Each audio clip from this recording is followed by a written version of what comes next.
Hello everyone, एक बार फिर से स्वागत है आपके अपने यूट्यूब चैनल बी स्टडी 91 में। फ्रेंड्स, आज की इस वीडियो में हम देखेंगे फ्यूचर परफेक्ट कंटिन्यूअस के सेंटेंसेस। तो वीडियो को पूरा वॉच कीजिए, देर ना करते हम चलते हैं वीडियो की तरफ। फ्यूचर परफेक्ट कंटिन्यूअस टेंस पहचान है वाक्य के अंत में रहा होगा, रही होगी या रहे होंगे आदि शब्द आते हैं और साथ में इसके समय भी आता है और समय के बाद फ्रेंड्स अवधि आता है, मतलब से आता है। समय के बाद से जरूर आता है और उसके लिए हम यूज करते हैं फॉर या सिंस। जैसे वाक्य आप देखेंगे, जैसे मैं 2 घंटे से पढ़ रहा था, तो यहाँ पर समय दे रहा है और समय के बाद से आ रहा है और लास्ट में रहा होगा, रही होगी, ये सब आ रहा है। तो यही इसका मेन पहचान है। जब भी किसी वाक्य के अंत में रहा होगा या रही होगी या रहे होंगे आएगा और उसमें समय भी दिया रहेगा और समय के बाद से जरूर रहेगा, ये ध्यान देना। तो आपको समझ जाना है कि ये फ्यूचर परफेक्ट कंटिन्यूअस के सेंटेंसेस हैं।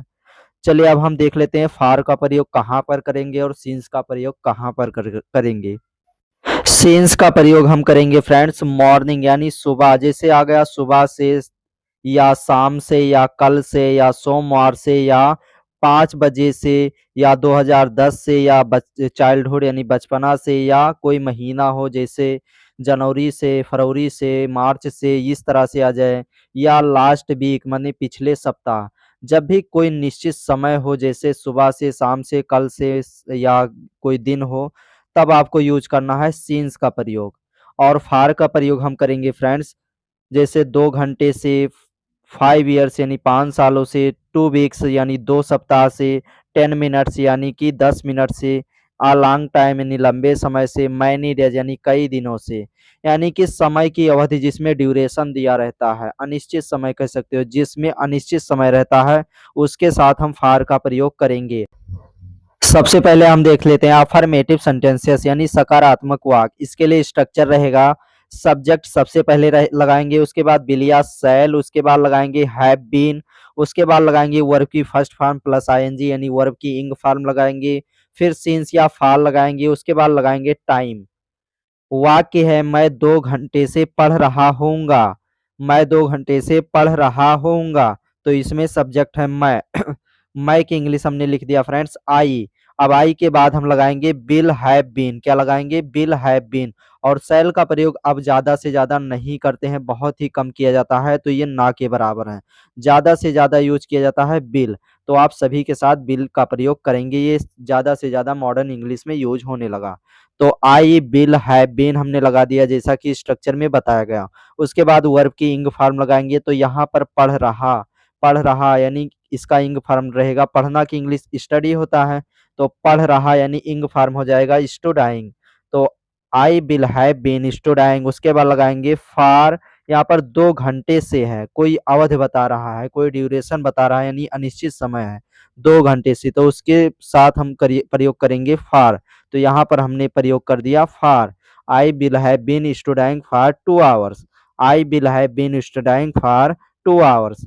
नेक्स्ट वाक्य है वह सुबह से काम कर रहा होगा, तो सुबह से आ गया है, ये कोई निश्चित समय है, मतलब ये कब से का सेंस निकल रहा है। सुबह से, शाम से, हमने आपको बताया कि ट्रिक याद कर लेना, कब से का जब सेंस निकलेगा, जैसे सुबह से, शाम से, रात से या कल से या 2010 से, जनवरी से या सन कोई दिन हो, जैसे सोमवार से, मंगलवार से, जब कोई निश्चित समय हो या सेंस निकले कब से का, तो उसके साथ यूज करेंगे हम सिंस का प्रयोग। तो यहाँ पर सब्जेक्ट है वह की इंग्लिश हमने लिख दिया ही, उसके साथ लगा दिए बिल हैव बीन, फिर वर्ब की इंग फॉर्म हमने लगा दिया वर्किंग, फिर हमने लगाया सिंस मॉर्निंग, क्या लगाया, सिंस मॉर्निंग। ऑब्जेक्ट हमने लगा दिया सिंस मॉर्निंग। तो इसका ट्रांसलेशन हो जाएगा he will have been working since morning, वह सुबह से काम कर रहा होगा, तो he will have been working since morning. इसी स्ट्रक्चर के अकॉर्डिंग हम बना रहे हैं, तो आपको ये स्ट्रक्चर याद करना है, तभी आपका सही जाएगा। अन्यथा आप अगर स्ट्रक्चर के अकॉर्डिंग नहीं बनाएंगे तो आपका सेंटेंस गलत हो जाएगा। चलिए नेक्स्ट वाक्य देख लेते हैं। नेक्स्ट है तुम 5 साल से यहाँ रह रहे होगे, you will have been living here for 5 years, you will have been living here for 5 years. वह बचपन से नाच रही होगी, she will have been dancing since childhood, since childhood, यहाँ पर बचपन से निश्चित समय है इसलिए सिंस का प्रयोग किया गया। नेक्स्ट है हम सुबह से इंतजार कर रहे होंगे, तो we will have been waiting since morning, we will have been waiting since morning.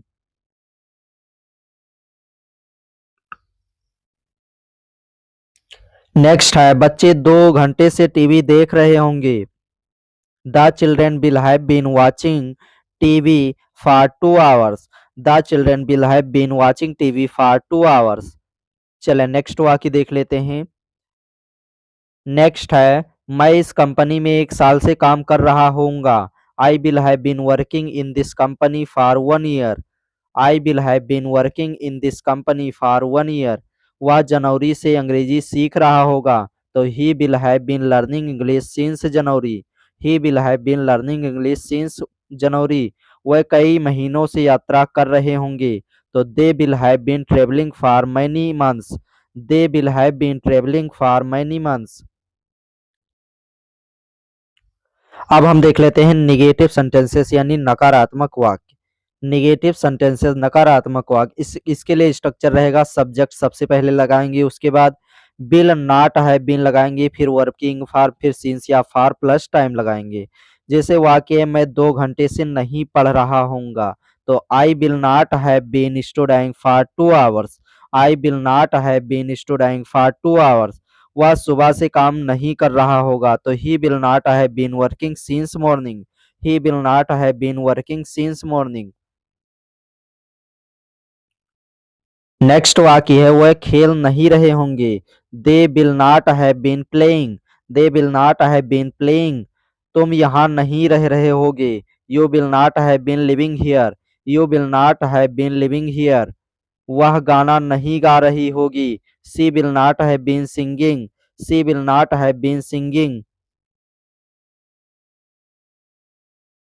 Next है हम उसका इंतजार नहीं कर रहे होंगे, तो we will not have been waiting for him, we will not have been waiting for him. बच्चे खेल नहीं रहे होंगे, the children will not have been playing, the children will not have been playing. Friends इसमें समय नहीं दिया जा रहा है, तो हम समय जब नहीं होगा तो हम सिंपली इसको हम उस तरह से बनाएंगे, इसमें सिंस या फॉर नहीं प्रयोग करेंगे, बाकी स्ट्रक्चर के अकॉर्डिंग ही हम लगाएंगे। चले नेक्स्ट वाक्य हम देख लेते हैं।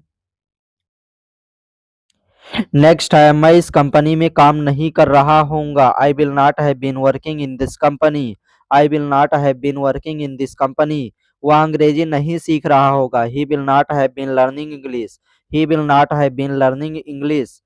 वह यात्रा नहीं कर रहे होंगे, they will not have been travelling, they will not have been travelling. चलिए अब हम देख लेते हैं इंट्रोगेटिव सेंटेंसेस यानी प्रश्नवाचक वाक्य। इंट्रोगेटिव सेंटेंसेस प्रश्नवाचक वाक्य, स्ट्रक्चर रहेगा बिल या सेल सबसे पहले लगाएंगे, उसके बाद सब्जेक्ट लगाएंगे, फिर हैव बीन का प्रयोग करेंगे, उसके बाद वर्किंग फॉर्म, उसके बाद सिंस या फॉर लगाएंगे, प्लस टाइम लगाएंगे और उसके बाद लगाएंगे क्वेश्चन मार्क। वाक्य है क्या मैं 2 घंटे से पढ़ रहा हूँगा, तो will I have been studying for 2 hours, will I have been studying for 2 hours. क्या मैं 2 घंटे से पढ़ रहा होऊंगा।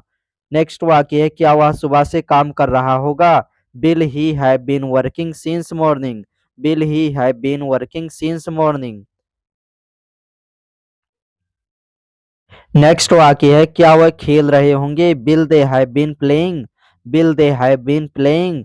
क्या तुम यहाँ रह रहे होगे, will you have been living here, will you have been living here. क्या वह गाना गा रही होगी, will she have been singing, will she have been singing. Next है क्या हम इंतजार कर रहे होंगे, will we have been waiting, will we have been waiting. क्या बच्चे टीवी देख रहे होंगे, will the children have been watching TV, will the children have been waiting sorry watching TV. यानी कि क्या बच्चे टीवी देख रहे होंगे। चले नेक्स्ट वाक्य देख लेते हैं। नेक्स्ट वाक्य है क्या मैं कंपनी में काम कर रहा होऊंगा, will I have been working in this company, will I have been working in this company. क्या वह अंग्रेजी सीख रहा होगा, will he have been learning English, will he have been learning English. क्या वो यात्रा कर रहे होंगे, will they have been travelling, will they have been travelling. So आज के लिए बस इतना ही गाइस, और वीडियो अच्छा लगा हो तो वीडियो को लाइक करें और रोज इसी तरह इंग्लिश सीखने के लिए हमारे चैनल को भी सब्सक्राइब करें और बेल आइकन को जरूर दबाएं।